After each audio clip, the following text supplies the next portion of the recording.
It has been, I would wager, about 18 months since I last read one of these railway detective books. When I read the first one, around March, April 2023, I loved it so much because it felt like a cozy crime read, like a comforting read. I mean, it's not a cozy historical fiction, it's, a historical thriller, but it feels, compared to the stuff I usually read, it feels like a cozy story. And I made a cardinal rule with myself that I would never read more than one in a row because they are my comfort reads, they are my palate cleansers. And about 18 months ago, I broke that rule and I read the 6th and the 7th one back to back, and I did not enjoy the 7th book, and I hadn't touched one since. So it's taken me a long time to get back to it. However, I did, and Blood on the Line was quite possibly one of the best ones in the entire series that I have read to date. Bearing in mind there's now 23 of these, it's going to take me a while to move through them. So in this one, we follow the sort of umming and ahhing over when will Detective Robert Colbeck and his fiancée, Madeline Andrews, actually get married. In amongst that, there is some kind of invisible barrier stopping Robert from setting a date. Now, whilst this is going on, a desperate criminal, I can remember his name, Jerry Oxley, there we go. He is arrested in Wolverhampton. He has been on the run doing the most heinous crimes for the best part of a decade. And he is being taken from Wolverhampton on a train by policemen.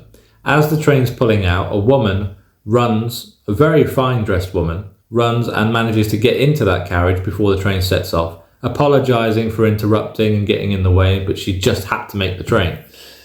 And as it turns out, she is there to break her boyfriend out, and she shoots a policeman point blank in the head, dead. And between them, they beat the other one to a pulp and toss them both out of the moving train, where they are sliced up by another train.